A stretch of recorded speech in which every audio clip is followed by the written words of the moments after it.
नमस्कार प्यारे बच्चों, एला क्लासेस में आपका हार्दिक स्वागत है। आशा है, उम्मीद है आप स्वस्थ होंगे, मस्त होंगे, फिट होंगे और फाइन होंगे। देखिए, आज हम क्लास 12 फिजिक्स एक मोस्ट इम्पोर्टेंट नियम करने वाले हैं जिसका नाम है वायो सेवर्ट का नियम। ये बहुत बार बोर्ड एग्जाम में पूछा जा चुका है। वायो सेवर्ट का नियम देखेंगे, बहुत सुंदर नियम है, इसे करेंगे हम। अगर समझें तो कुछ नहीं है, देखेंगे। देखो, मैं तुम्हें समझाऊं। सन 1820 ईस्वी में ये दोनों वैज्ञानिक अलग अलग हैं। क्या है? अलग अलग। बायो अलग है और सेवर्ट अलग है। सन 1820 ईस्वी में बायो, फ्रांस के दो वैज्ञानिक बायो और सेवर्ट ने एक तार के ऊपर देखा कि आखिर चुंबकीय क्षेत्र कितना उत्पन्न होता है। अलग अलग तारों पे एक परीक्षण किया, फिर उन्होंने अपने नियम प्रतिपादित किए। उन्हीं को हम वायो सेवर्ट का नियम कहते हैं। उसी को हम पढ़ने वाले हैं। देखो, उन्होंने जैसे कि एक लंबा तार ले लिया इन्होंने। क्या हुआ? मतलब डी अल्पांश पे हम चुंबकीय क्षेत्र देखा इन्होंने। क्या देखा? डी अल्पांश पे चुंबकीय क्षेत्र, मतलब यहां से और यहां तक की दूरी पे लगा लिया डी एल दूरी। ठीक, इसमें आई धारा प्रवाहित है। कौन सी धारा? आई।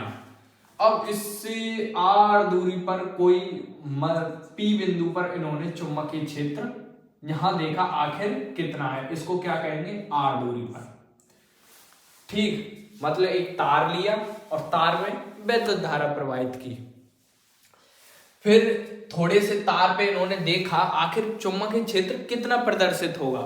तो थोड़ी सी दूरी नापी इन्होंने और उस तार से थोड़ी सी दूरी पे बिंदु पी पे इन्होंने चुंबकीय क्षेत्र ज्ञात करने के लिए प्रयोग किया।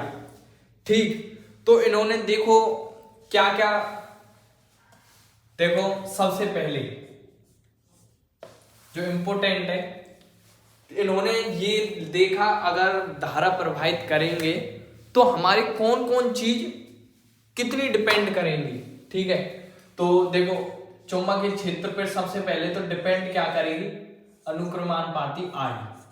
मतलब सबसे पहले तो धारा देखी जाएगी। अगर धारा अधिक है तो चुंबकीय क्षेत्र भी अधिक होगा, और धारा यदि कम है तो चुंबकीय क्षेत्र कम होगा। तो डिपेंड करेगा चुंबकीय क्षेत्र हमारा, डिपेंड किस पे करेगा? आई धारा पर। किस पर? आई धारा पर। अब दूसरा, नंबर 2, अब चुंबकीय क्षेत्र हमारा जितनी दूरी पे हम देख रहे हैं, जितने तार पे, वो भी करेगा अनुक्रमानुपाती डीएल। ठीक, अब नंबर 3, अब नंबर 3 पे हम देखेंगे डिपेंड क्या करेगा हमारा। हाँ जी, डिपेंड हमारा जैसे कि कितने थीटा कोण पर देख रहे हैं, तो डीवी बराबर साइन थीटा, अनुक्रमानुपाती साइन थीटा। अब देखो चौथा नंबर, और क्या डिपेंड कर रहा है? दूरी, कितनी दूरी पे आखिर हम देख रहे हैं। तो चुंबकीय क्षेत्र किस पे? तो ये व्युत्क्रमानुपाती चुंबकीय क्षेत्र क्या होगा? व्युत्क्रमानुपाती। क्या होगा? व्युत्क्रमानुपाती। व्युत्क्रमानुपाती डिवाइड और वर्ग के व्युत्क्रमानुपाती। किसके? वर्ग के व्युत्क्रमानुपाती।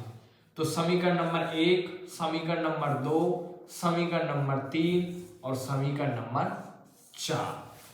अब इन चारों समीकरणों को हम इनमें जैसे लिख भी सकते हैं। चुंबकीय क्षेत्र तार में प्रवाहित धारा आई के अनुक्रमानुपाती होगी। चुंबकीय क्षेत्र डी अल्पांश लंबाई के अनुक्रमानुपाती होगी। साइन थीटा के अनुक्रमानुपाती होगी। और इसकी जितनी दूरी पे हम देख रहे हैं उसकी दूरी के वर्ग के व्युत्क्रमानुपाती होगी। अब समीकरण 1, 2, 3, 4 इनको क्या कर देंगे? हम जोड़ देंगे, मतलब एक करके गुणा करके इनको लिख देंगे। तो हम देखेंगे समीकरण नंबर 1, 2, 3, 4 को रखने पर